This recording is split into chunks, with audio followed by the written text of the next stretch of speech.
ठीक है जी, ऐसे है। अच्छा जनाब, प्राइम मिनिस्टर शहबाज शरीफ साहब जो हैं उन्होंने कहा जी कि हम बहुत ही ज़्यादा ड्रास्टिक स्टेप्स लेने वाले हैं कि हम जो इलेक्ट्रिसिटी है उसको हम काटेंगे और ख़ास तौर पे जो है ये जो इंडस्ट्रियल यूनिट्स हैं इनको इलेक्ट्रिसिटी मिलनी चाहिए और हम चाहते हैं कि ये जो हमारा शिफ्ट है कोल रन पावर प्लांट्स में, इसमें लोकल कोल इस्तेमाल की जाए, बाहर से ना मंगवाई जाए, क्योंकि उसकी वजह से बेतहाशा जो है ये एक्सपेंसिव हो जाता है। उन्होंने कहा जी कि इसके अलावा मैंने ये भी डायरेक्टिव दिया है कि आम लोग जो हैं उनके लिए जो पावर प्राइस है वो ₹2 पर यूनिट से कम की जाए और नेक्स्ट ईरा के अंदर हम जो है क्लीन, कॉस्ट इफेक्टिव और रिन्यूएबल पावर प्लांट्स जो हैं वो सेटअप करेंगे पाकिस्तान के अंदर।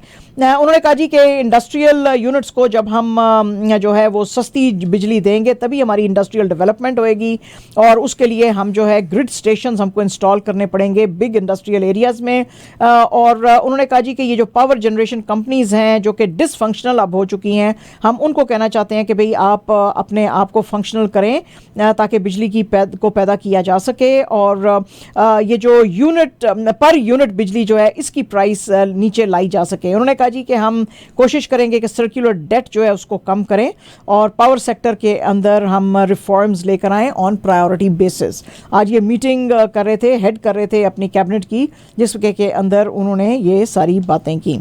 आपको पता ही, हमने आपको बताया था कि प्राइम मिनिस्टर शहबाज शरीफ साहब जो हैं सऊदी अरेबिया गए हुए थे, जहाँ पे उनकी मुलाकातें जो हैं मोहम्मद बिन सलमान से हुई थी और इन्होंने कहा था कि हम ऐसे ही दोस्ती बढ़ाए रखेंगे। उसी सिलसिले में आज जो सऊदी जो फॉरेन मिनिस्टर हैं प्रिंस फैसल बिन फरहान अल अब्दुल्ला, वो पाकिस्तान में पहुंचे हुए थे 2 दिन के दौरे पे और उनकी मुलाकातें जो हैं फॉरेन मिनिस्टर इसहाक डार साहब के साथ हुई हैं। उनके साथ साथ वहाँ पे Saudi ambassador of Pakistan Nawaf bin Saeed Ahmed Al Maliki वो भी थे और दूसरे गवर्नमेंट के ऑफिशियल्स थे। इसके साथ ही जनाब इरानियन प्रेसिडेंट इब्राहिम रईसी जो हैं वो भी अप्रैल 22 को 2 डे ट्रिप पे पाकिस्तान आ रहे हैं amid all these tensions that are going on in the region. और रईसी साहब जो हैं उनको उन्होंने सबसे पहले शहबाज शरीफ साहब को मुबारकबाद दी थी जब वो प्राइम मिनिस्टर बने थे। प्रेसिडेंट जरदारी जो है रईसी साहब के ऑनर में एक बैंक्वेट देंगे और ये लोग जो हैं कोऑपरेशन और जो है वो ट्रेड और जो बायलैटरल कोऑपरेशन है उसके बारे में बात करेंगे। ख्वाजा आसिफ साहब ने भी आज बात करते हुए बताया है, डिफेंस मिनिस्टर हैं ख्वाजा आसिफ साहब आजकल पाकिस्तान के, उन्होंने भी कहा है कि पाकिस्तान जो है वो ईरान के साथ कोलैबोरेट करने के लिए बिल्कुल तैयार है। ये जो गैस पाइपलाइन का प्रोजेक्ट है हम उसको कंप्लीट करेंगे, हमारी बिल्कुल कमिटमेंट है ईरान के साथ। एक टीवी शो में बात करते हुए ख्वाजा आसिफ ने कहा जी कि हमारी पाकिस्तान की साइड की जो गवादर तक पाइपलाइन हमने बिछानी है टू इरानियन बॉर्डर तो वो हम बिछाएंगे और बाकी की जो है ईरान की साइड की ईरान बिछाएगा। तो उनसे पूछा गया कि भाई इसके ऊपर तो अमेरिका ने बड़ा नाखुशी का इजहार किया है, तो उन्होंने कहा जी हम अपनी साइड की पाइपलाइन कर रहे हैं तो हम जो है उसको आगे लेके जाएंगे, क्योंकि हमने आपको बताया ही था कि अगर पाकिस्तान ने ये एग्रीमेंट पूरा ना किया तो उसको बहुत सख्त पेनल्टीज पड़ सकते हैं। तो पाकिस्तान दे कोल तो इस वेले जनाब जहर खान का पैसा नहीं है तो वो पेनल्टी के पैसे कहाँ देगा है जी।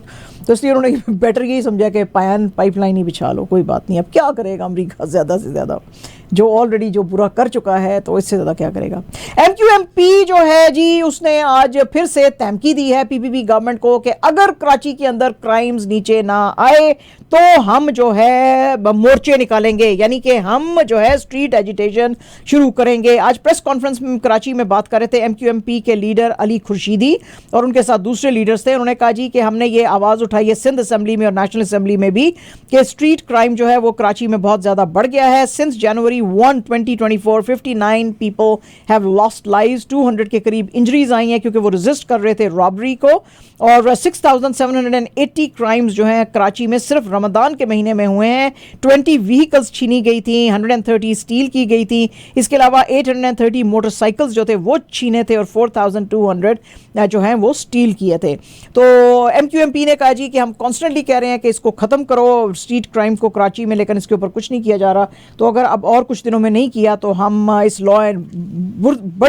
Bad law and order situation जो है इसके ऊपर हम जो है वो जल्द से जुलूस जो है वो निकालेंगे। इंटीरियर मिनिस्टर मोहसिन नकवी साहब जो हैं उन्होंने कहा जी कि ये जो अभी रिसेंट अटैक हुआ है आमिर सरफराज तंबा के ऊपर, जिसने कि अलेजली जिसके बारे में कहा गया था कि उसने इंडियन टेररिस्ट सरजीत सिंह को 2013 में मार दिया था, तो ये सारे का सारा जो है इंडिया की तरफ फिर से इशारे करता है कि इंडिया इस अटैक के अंदर भी इन्वॉल्व था। आज वो मीडिया के साथ बात कर रहे थे at FIA office in Lahore, और उन्होंने कहा जी कि पुलिस अभी अपनी प्रोब कर रही है, तो मैं कंक्लूसिवली तो नहीं कह सकता कि वाकई ही इंडिया ने ये किया है, क्योंकि ये ठीक नहीं होगा, लेकिन इशारे जो हैं वो सारे इंडिया की तरफ मिलते हैं, क्योंकि बिल्कुल सेम पैटर्न जो है वो यूज़ किया गया। आपको पता ही है कि अप्रैल 2013 में तंबा और मुदस्सर मुनीर जो थे उनको अलेजली कहा गया था कि उन्होंने अटैक किया था सरबजीत सिंह के ऊपर ब्रिक्स और आयरन रॉड से कोट लखपत जेल के अंदर, और फिर उसकी डेथ हो गई थी।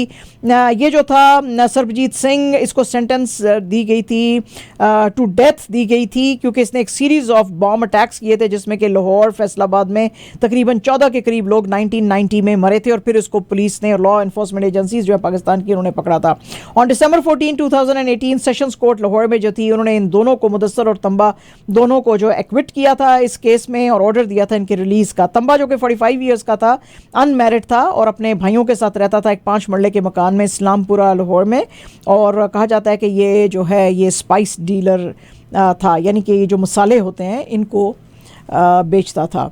तो ये आज जी प्रोब बिठाई है। बहरहाल जी इंडिया में इसके ऊपर बड़ी खुशी का इजहार है, बल्कि अगर आपने आज नया देखा होगा एक्स के ऊपर ट्रेंड, तो रणदीप हुड्डा साहब ने कहा है कि सर्व्ड हिम राइट और कर्मा केम बैक और इस तरह की बातें, कि जो कुछ उसने सरबजीत के साथ किया वो उसके सामने आया। आपको पता ही है कि रणदीप हुड्डा ने एक जो मूवी आई थी सरबजीत के ऊपर, उसके ऊपर में काम भी किया था, तो जाहिर है उसके ऊपर वो बात कर रहे थे।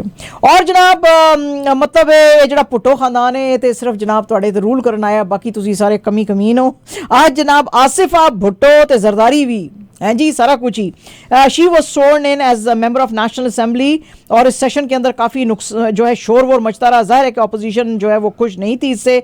She was elected unopposed from NA 207 शहीद बेनज़ीराबाद, जो कि पहले नवाब शाह हुआ करता था, और ये सीट जो थी वकेट की थी इनके वालिद साहब आसिफ अली जरदारी ने जब उनको प्रेसिडेंट बना दिया गया था। ये आज पार्लियामेंट में अपने भाई बीबी जरदारी के साथ आई थी। इनका ओथ जो था नेशनल असेंबली के स्पीकर अयाज सादिक ने लिया था। जाहिर है कि PTI के MNA शोर मचाते रहे और हूट करते रहे, और उसके ऊपर फिर ट्रेजरी बेंचेस के जो थे मेंबर्स उन्होंने प्रोटेस्ट में वॉकआउट किया।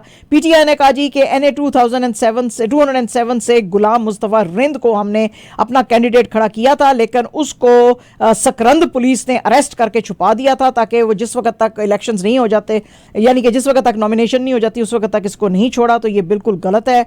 PPP ने इसको हिस्टोरिक मोमेंट कहा। जी जाहिर है भाईजान तुसी सारे ते रूल करन आए हो ना साढ़े उत्ते, क्योंकि आपको तो अल्लाह ताला ने ख़ास किस्म की एक वो दी है ना कि भाई आप पाकिस्तान पे जाके रूल करो बस, बाकी किसी को अपने रूल का जो है वो देना नहीं है। मोहतरमा से पूछा जाए कि भाई आपकी क्या स्ट्रगल है और आपने क्या किया मुल्क के लिए। मुल्क के लिए तो खैर किसी ने भी भुट्टो साहब से लेके अब तक किसी ने पता नहीं क्या तीर मारे हैं, हमें तो नहीं वो नज़र आए। लेकिन बहरहाल जी आसिफ अली जरदारी साहब को ही देख लें, ड्रोन के हमले पाकिस्तान में होते थे तो कहते थे जी कोई बात नहीं होने दो, कोलेटरल डैमेज होता है तो नो प्रॉब्लम, और खुली छुट्टी दी हुई थी अमेरिकन को, ड्रोन हमले करते थे। बेनज़ीर साहब ने पता नहीं क्या प्लान्स बनाए, क्या चलाए, अल्लाह उनकी मग़फ़िरत करे, पता नहीं क्या मुल्क में उन्होंने किया, वो भी कोई नज़र नहीं आया ख़ास।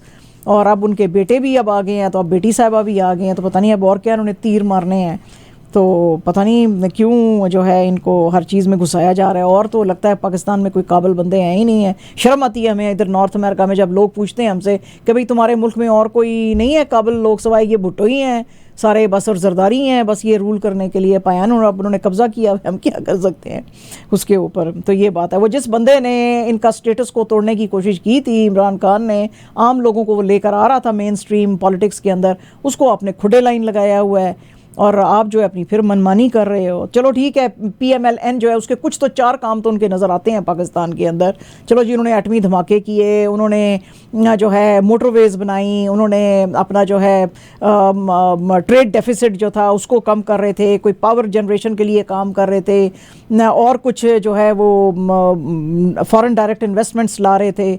कुछ तो उनका नज़र आता है। इनका तो पता नहीं अब क्या तीर PPP ने मारे हैं कि इनको लग रहा है कि बस पाकिस्तान हमारा है तो ऐसी हुकूमत करनी है, बाकी सारे बहरहाल क्या कह सकते हैं जी। अच्छा जनाब आपने ये जुमला अक्सर सुना होगा, पाकिस्तान नाजुक मोड़ पे।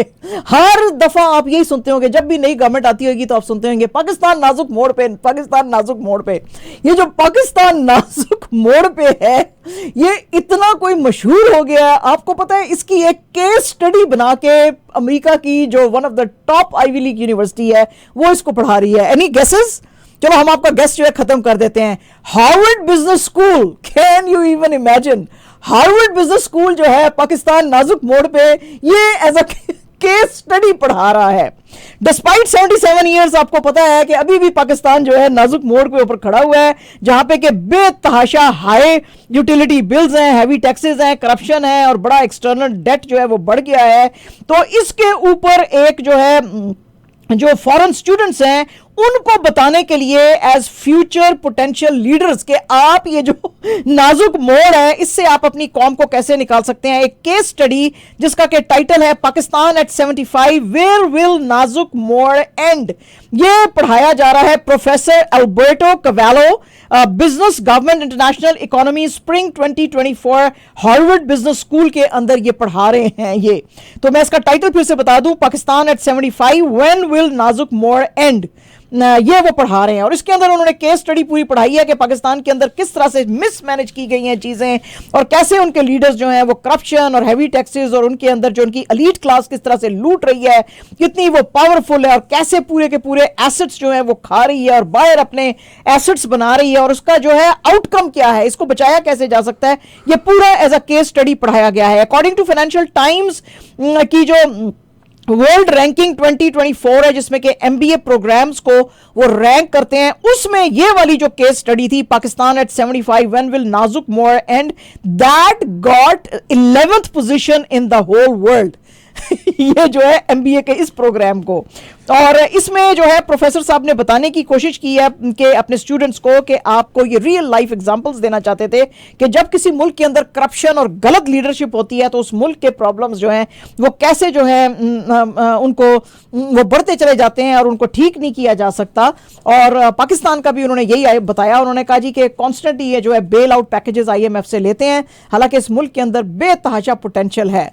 ते पायन हुन मतलब है हार्वर्ड बिजनेस स्कूल भी पाकिस्तान को पढ़ाएगा ऐसा केस स्टडी, और कुछ दिनों में शायद आप सुन सकते हैं कि शायद स्टैनफोर्ड भी, शायद येल भी पढ़ाए पाकिस्तान नाजुक मोड़ पे और भी कुछ केस स्टडीज हैं। लेकिन मैं कहती हूँ होनी चाहिए ये केस स्टडीज, ताकि एटलीस्ट अगर ये केस स्टडीज आएंगी तो हमें अपनी गलतियां पता चलेंगी। वैसे तो हमें पता ही है, लेकिन शायद कोई आने वाले लीडर्स को पता चल जाए और वो शायद ये जो नाजुक मोड़ वाली कहानियां हैं ये केस स्टडीज पढ़ के कुछ सीख लें और पाकिस्तान को इस नाजुक मोड़ से हटा लें। मुश्किल है, वैसे ऐसा नहीं है। अच्छा जनाब, मुझे लग रहा है कि ये इंडिया जो है ना, बिल्कुल पहले हम जब बड़े हो रहे थे ना, नई नई जर्नलिज्म सीख रहे थे, तो हमारे जो उस्ताद थे ना माजिद भाई, हमें कहते थे कि इंडिया का जो सिस्टम है ना, कट कॉपी पेस्ट करें आप, देखिए वहां पे जर्नलिज्म में कितनी आज़ादी है, उनकी जुडिशरी कैसे है। अब मुझे लग रहा है कि India cut copy paste Pakistan की सारी चीजें कर रहे हैं। जैसे उधर ऑपोजिशन को खुदे लाइन लगाया है इंडिया ने, उसको कट कॉपी पेस्ट कर लिया है, वहां पे भी वो ऑपोजिशन को खुदे लाइन लगा रहे हैं। कांग्रेस के फ्रीज कर दिए एसेट्स, केजरीवाल औरों को उठा लिया उन्होंने, है जी, बाकी जो है दीदी को भी बड़ा हार्ड टाइम देते हैं। तो ऐसे करके अब इधर हमारे मुल्क में 6 जजेस जो हैं उन्होंने कहा जी कि इंटेलिजेंस एजेंसियां जो है हमें काम नहीं करने देती, पायन है, इंटरफेयर करती हैं। एग्जैक्टली वही कट कॉपी पेस्ट हुआ है जी इंडिया के अंदर भी। 21, क्योंकि जाहिर है जरा इंडिया वड्डा मुल्क है, उत्थे ज्यादा बंदे होंगे, 6.5 सने ना दे 21 ने। 21 रिटायर्ड जजेस of supreme court and high courts and 600 lawyers in India जो है, उन्होंने एक लेटर लिखा है जो चीफ जस्टिस ऑफ इंडिया है चंद्रचूड़ साहब, उनको कहा है जी कि सर्टन पावर्स हमारे जुडिशियल मामलात पे इन्फ्लुएंस करने की कोशिश करते हैं और हमको सही तरह से अपने फैसले नहीं देने देते हैं जी। देख लें माजिद भाई, वो इतना इंप्रेस हो गया जो है इंडिया पाकिस्तान से। पायन व्हाट इज दिस। अच्छा जी, ये है बारह। हाँ, ये जो लेटर लिखा गया है उसने उन्होंने कहा जी कि कुछ नैरो माइंडेड पॉलिटिकल जो इंटरेस्ट के लोग हैं वो अपने पर्सनल गेन्स के लिए जो जुडिशियल सिस्टम है हिंदुस्तान का उसको बर्बाद करने के ऊपर तुले हुए हैं। आपको पता ही है कि ये जो बीजेपी और ऑपोजिशन के बीच में बहुत ज्यादा लड़ाई बढ़ गई हुई है, उसके ऊपर जो है लेटर में लिखा गया है कि जुडिशरी जो है वो डीपली ट्रबल्ड है, क्योंकि ये जो कुछ भी इनके बीच में पॉलिटिशियंस के बीच में चल रहा है वो फिर हमारे ऊपर इन्फ्लुएंस करते हैं, हमारे जो फैसले हैं उनको इन्फ्लुएंस करने की कोशिश करते हैं ताकि उनके फेवर में हम जो है दे सकें, रूलिंग्स दे सकें। और वो कहते हैं जी कि ये जो बेसलेस थियरीज बढ़ाई जा रही हैं जुडिशरी की रेपुटेशन के ऊपर कि ये जी हम गलत काम करते हैं, तो हमें जो है इस चीज से बढ़ाया जाए। ये बिहेवियर जो है ये बिल्कुल ठीक नहीं है, इसके बड़े ही सख्त इकोनॉमिक और पॉलिटिकल जो है वो आएंगे प्रॉब्लम सामने आएंगे। और there is a very fine line कि जहाँ पे कि जुडिशियल इंडिपेंडेंस जो है उसके ऊपर आंच नहीं आनी चाहिए, लेकिन हमें जो है कॉन्स्टेंटली डराया धमकाया जाता है और हमारे जो हैं वो हमारी जो इंटेग्रिटी इसकी वजह से जो कोर्ट्स और जजेस की है वो अंडरमाइन हो रही है। तो इसको जनाब आप ज़रा देखें। चीफ जस्टिस साहब, आपको पता ही है कि जस्टिस चंद्रचूड़ साहब जो हैं उनकी बड़ी अच्छी रेपुटेशन है, चीफ जस्टिस ऑफ इंडिया जो है उनको बड़ा फेयर और बड़ा दलेर आदमी माना जाता है। तो बहरहाल जी इन्होंने अब लिखा है, पता चलेगा क्या होता है। बीजेपी जो है वो जनाब डबल इंजन सरकार जो है वो चला रही है। इसका जिक्र जो है किया तेलंगाना प्रदेश के कांग्रेस कमेटी के वर्किंग प्रेसिडेंट जयप्रकाश रेड्डी साहब ने। उन्होंने कहा जी कि बीजेपी जो है वो हिंदुस्तान को डेट की तरफ लेके जाती जा रही है। उन्होंने कहा जी पिछले 70 ईयर्स में कांग्रेस रूल के अंदर टिल 2014 जो हिंदुस्तान का पब्लिक डेट था वो 53 लाख करोड़ था। मोदी जी ने 10 साल में उसको डबल करके 83 लाख करोड़ जो है वो कर दिया है, मगर हमें समझ नहीं आ रही है कि ये सारे का सारा पैसा जो है वो कहां पे करते चले जा रहे हैं। उन्होंने कहा जी कि मोदी जी की डिजास्टर्स इकोनॉमिक पॉलिसीज हैं और अब वो वोट मांगने के चक्कर में गुडीज देने की कोशिश कर रहे हैं, लेकिन आप जो है लोगों को, उन्होंने कहा जी आप इनकी बात सुने ना। फिर उन्होंने कहा जी कि बीजेपी जो है वो लॉर्ड राम का नाम यूज कर रही है अपनी इलेक्शन कैंपेन में, तो बीजेपी शायद ये इलेक्शन देने की कोशिश, ये इंप्रेशन देने की कोशिश कर रही है कि राम जो हैं वो बीजेपी के हुकूमत से पहले हिंदुस्तान में बसते ही नहीं थे, इनके आने से राम जो हैं वो बसना शुरू हो गए हैं हिंदुस्तान के अंदर। उन्होंने इसके अलावा औरतों को कहा कि आप तो बिल्कुल ही वोट नहीं देना बीजेपी को, क्योंकि इन्होंने गोल्ड का प्राइस जो है ट्रिपल कर दिया है।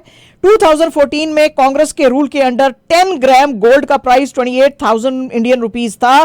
बीजेपी के अंडर जो है ये 75,000 रुपीस तक जो है वो बढ़ गया है। इसके अलावा जो जजेस ने ये जो लेटर लिखा है इसमें हमें पता चलता है कि कॉन्स्टेंटली मोदी जी जो है जुडिशरी को इंटिमिडेट करने की कोशिश कर रहे हैं। इसके अलावा कांग्रेस ने एक मेमोरेंडम जो है वो इलेक्शन कमीशन ऑफ इंडिया को दिया है और उन्होंने कहा जी कि मोदी जी ने जो हमें कहा था कि हम मुस्लिम लीग टाइप का मैनिफेस्टो लेकर आए हैं, ये बहुत ही भद्दा इनका जो था वो इनका रिमार्क था और ये वायलेट करता है कोड ऑफ कंडक्ट को।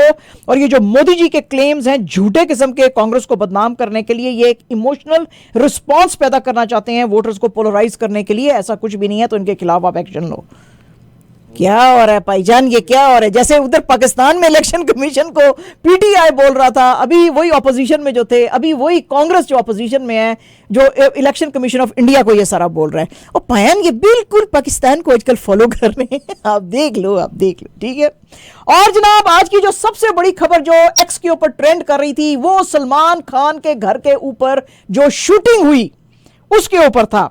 अब अरबाज खान साहब जो हैं इनके जो भाई हैं सलमान के, उन्होंने जो इनके घर के ऊपर 2 अनआइडेंटिफाइड लोगों ने जो मोटरसाइकिल पे आए और इनका जो बैंड्रा का गैलेक्सी अपार्टमेंट था उसके ऊपर जो शूटिंग की, उसके ऊपर अरबाज खान ने कहा जी कि कुछ लोग कहने की कोशिश कर रहे हैं कि जी हम तो बिल्कुल अफेक्टेड नहीं है, हम बिल्कुल अफेक्टेड हैं, हम डिस्टर्ब्ड हैं, हम अननर्व्ड हैं। और कुछ लोग हमारे बड़े यार दोस्त बनने की और हमारा स्पोक्समैन बनने की कोशिश कर रहे हैं और ये लूज स्टेटमेंट्स दे रहे हैं और मीडिया के सामने जाके बयानबाजी कर रहे हैं पब्लिसिटी स्टंट के लिए। आप प्लीज इनको मत सुनो। हमारी जो फैमिली है वो बहुत ज्यादा शेकन है। उसकी वजह यह भी है कि ये जो शूटिंग की जो सलमान खान के घर के ऊपर जो रिस्पॉन्सिबिलिटी शूटिंग की ली है वो लॉरेंस बिश्नॉय, आपको पता ही है मशहूर जमाना बदनाम गैंगस्टर जो है उसके भाई अनमोल बिश्नॉय ने ली। और आपको पता ही है कि लॉरेंस बिश्नॉय बहुत अरसे से सलमान खान को धमकियां दे रहा है कि तुम्हें मैं किसी दिन भी गोली मार दूंगा। तो सलमान खैर डरता नहीं है, जरा दबंग किस्म का बंदा है, लेकिन बहरहाल तो इसके भाई अनमोल ने आज ली और उसने कहा जी कि हमने ये सलमान खान के घर के ऊपर अटैक कराया है। तो पायन उन सलमान खान के सल्लू भाई के साथ पंगा, ओ माय गॉड, ये बहुत मुश्किल पड़ेगी। तो ये है।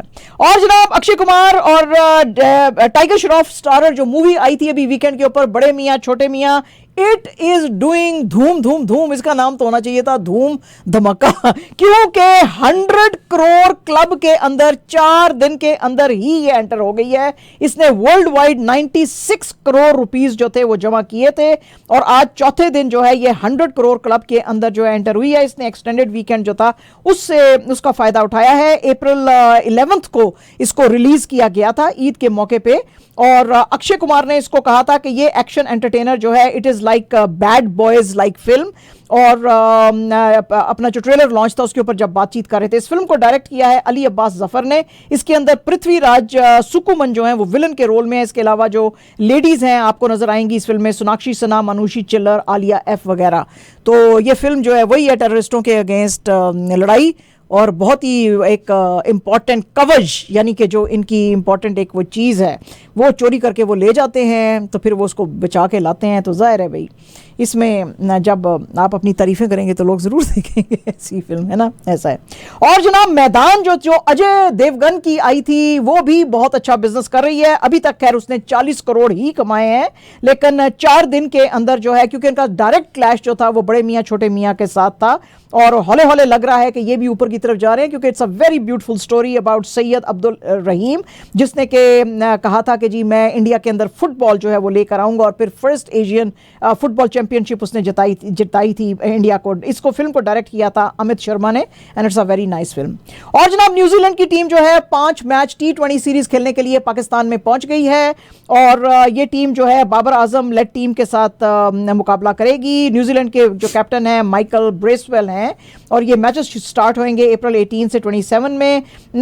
ये बहुत ही इंपॉर्टेंट पाकिस्तान के लिए रहेंगे, क्योंकि पाकिस्तान जो है प्रिपेयर कर रहा है T20 वर्ल्ड कप इन जून में, और 3 मैचेस जो है रावलपिंडी 2 लाहौर में खेले जाएंगे। इसमें पेसर मोहम्मद आमिर और ऑलराउंडर इमाद वसीम जो है उसको शामिल किया गया है। उस्मान खान और मोहम्मद इरफान अपना डेब्यू कर सकते हैं, क्योंकि इनकी बड़ी ही इंप्रेसिव परफॉर्मेंस थी PSL 9 में। शाहीन शाह अफरीदी जो है सोर्सेज के मुताबिक उनको फर्स्ट और सेकंड मैचेस में रेस्ट किया जा रहा है, क्योंकि PCB ने अपनी रोटेशन पॉलिसी जो अनाउंस की थी उसमें कहा था कि हम जो प्लेयर्स का वर्कलोड है उसको मैनेज करना चाहते हैं head of world cup schedule.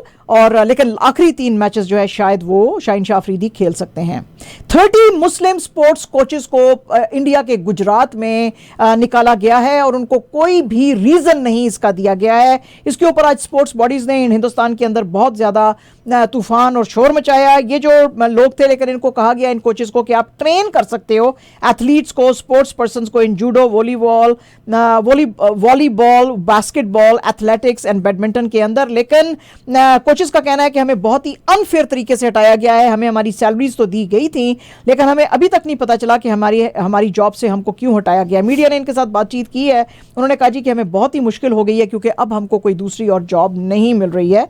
तो रीजन तो हमको देना बनता था, लेकिन रीजन नहीं दिया गया। फ्रांस के जो प्रेसिडेंट हैं मैक्रोन साहब, उन्होंने कहा जी कि ओपनिंग सेरेमनी जो पेरिस ओलंपिक्स और पैरालंपिक्स की है, हो सकता है कि रिवर साइन से हम शिफ्ट करके नेशनल स्टेडियम के अंदर हम शिफ्ट कर देंगे, इसलिए कि सिक्योरिटी बहुत हाई अलर्ट पे है।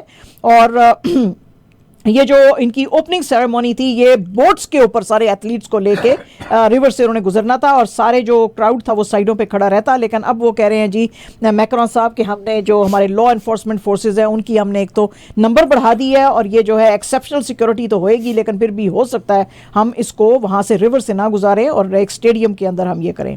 और जनाब जस्टिन टर्नर ने बनाए 3 for 4 और 3 रन्स उन्होंने जो लिए उसने ब्लू जेज को हेल्प किया कोलोराडो रूकीज को 5-0 से हराने के लिए। टोरंटो जो थे उसके स्कोर किए 14 रन्स इन 3 गेम्स। टर्नर ने जो था उसको साइन किया गया था अभी कुछ अर्सा पहले ही $13 मिलियन के लिए इन 1 ईयर कॉन्ट्रैक्ट, और उसने अपना काम बिल्कुल दिखाया। जनवरी 30 को ये साइनिंग हुई थी, और इन्होंने रिप्लेस किया था ब्रैंडन बेल्ट को एज टीम हिटर। तो जनाब इसने अपने पैसे पूरे कर दिए और आपकी नीले जी को हरा दिया, जिता दिया। एंड जनाब again our last news is also about Canada. हमारी जो मैरी फिलिप पुलिन है, ये कनाडा की जो व्हील चेयर में जो कैप्टन हैं, उन्होंने 6-5 से जिताया कनाडा को यूएसए के अगेंस्ट, और गोल्ड मेडल जो है वापस बड़े अरसे के बाद आया है कनाडा में फॉर द 13th टाइम। और ये 10वीं दफ़ा ऐसा हुआ है कि 36 वर्ल्ड चैंपियनशिप्स जो हैं उनकी खेली गई हैं, जो इन दोनों के बीच में they went beyond regulations. First gold medal game जो आया था जिस वक्त पुलीन ने इनको ज्वाइन किया था, तो 3-2 से जीता था कनाडा 2021 में। और ये जो हैं अब इनके बीच में बड़ी, आपको पता ही है, प्यार मोहब्बत कनाडा और अमेरिका के बीच में चलता है। 2015 में भी जो है ये जीतने की कोशिश इन्होंने की थी, लेकिन अमेरिका ने इनको हराया था 7-5 से। और अब जो है इन्होंने जीता है, तो ये वापस gold medal they have brought back to Canada. इन दोनों के बीच में गेम्स जो हैं अब 18-18 से बराबर हैं, यानी 18 अमेरिका ने जीती हैं, 18 कनाडा ने जीती हैं। लेकिन कनाडा को थोड़ा सा एज है कि उसने गोल्स जो है 104 बनाए हैं और अमेरिका ने 103 बनाए हैं। There you go. हाँ जी, ये है जी हो गया जी? सारी आज दियाँ कहानियाँ।